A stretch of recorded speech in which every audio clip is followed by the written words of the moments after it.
Yay aylarında biz ingilis dilimizi necə inkişaf elətdirə bilərik? Gəlin onun haqqında danışaq. Bir qısa video olacaq bu. Əsas nələr eləyə bilərik? Tez şəkildə onu sizə izah eləyəcəm. Mən olsaydım nə edərdim? Çox özümü yormazdım. Maksimum 2 saat vaxt ayırardım. 2 saat da bəlkə çoxdur, amma disiplinli şəkildə hər gün özünüzə söz verəcəksinizsə, sadəcə 1 saat siz ingilis dilinə zaman ayıra bilərsiniz və bu 1 saat ərzində nələr eləyə bilərsiniz? Gəlin ondan danışaq. Özümü çox yormadan mən sözləri təkrarlayardım, söz bazasına önəm verərdim. Amma boş-boşuna kör-körənə sözləri öyrənmərəm. Sözü öyrənirəm, sözün yanında ağlıma gəlir. Important, çox sadə sözdür. Bir dəfə yazdım essedə kifayətdir. İkinci dəfə nə yaza bilərəm? Sinonimlərini öyrən. Sonra antonimini öyrən. Lazım ola bilər. Antonimini də leksik suallarda gördüyünüz kimi yeni tip buraxılış imtahanında leksik sualların da sayı artırılıb uşaqlar. İstər definition olsun, istər sinonim, antonim olsun.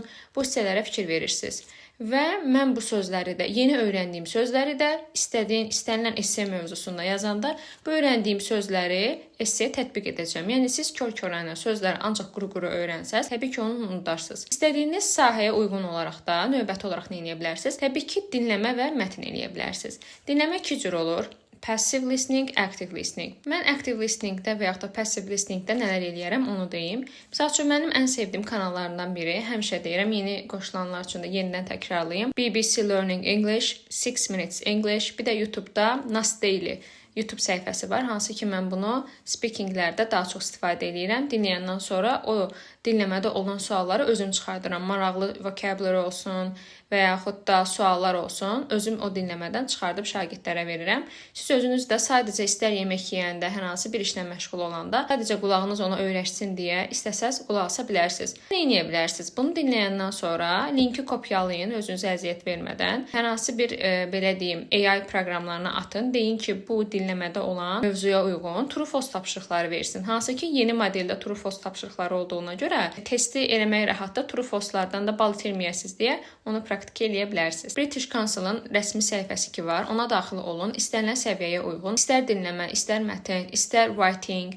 istərsə də grammar tapşırıqları var. Vocabulary də var bu arada. Dinləyərəkdən və yaxud da oxuyaraqdan reading tapşırıqlarını nə etsəz, onların hamısının cavabları sonda verilir. Siz onlara da baxıb öz yazdığınız versiya ilə bir yerdə müqayisə edib yoxlaya bilərsiniz. Sonra gəldik readingə. Readingdə mən sizə reading tapşırıqlarını oxuyub yazmaqdansa tövsiyə edirəm ki, balaca nazik istənilən kitab mağazasında reading kitabları olur. İstər A1, A2, B1, yəni A1-dən başlaya bilər, sıfırdan başlayan şagirdlər, bazası olan şagirdlər B1-dən başlaya bilərlər. Ona aid olan qısa balaca kitablar var. Nə sizi yoracaq, həmişə də maraqlı olur. Həmçinin də bilmədiyiniz sözləri üzərində sadə qələmlə yazıb bilmədiyiniz sözləri öyrənə bilərsiniz. Ən yaxşısı odur ki, biz çox müəllimlər deyir ki, dinləyərək də ingilis dilini siz inkişaf elətdirə bilərsiniz, daha tez irəliləyə bilərsiniz. Amma mən deyərdim ki, həm esseni yazmağa görə, həm göz yaddaşına görə, söz bazasını gücləndirməyə görə araşdırırsınız axı. Dinləmədən öyrəndiyiniz sözün yaddaşda qalması daha tez yaddan çıxar deyərdim. Amma mətndə öyrəndiyiniz sözlər gözünüz görür, yazırsınız, araşdırırsınız deyə daha uzun müddətli yadda qalacaq. Əgər həqiqətən də bu videonu başdan sona kimi izləyib qeydlər götürmüsünüzsə, bunu söz olaraq özünüzə verin ki, həqiqətən də mən sözümün üzərində duracağam və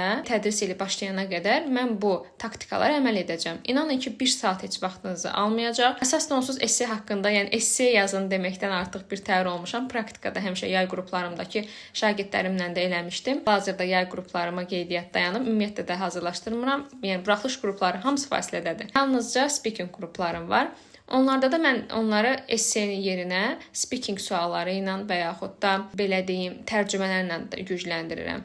Yəni esseni də yaza bilərsiniz. Mürəkkəb cümlələrdən ibarət tərcümələr yazın. Uzunluğu 2 sətr, 3 sətr, hətta 4 sətr olan biz tərcümələr eləyirik. Yəni bunun da xeyri şagirdlərə çox olur. Bu tipdə videoların davamının gəlməsini istəyirsənsə, izləmədə qal və bu məlumatları ətrafında olan abituriyentlərlə paylaşmağı unutma.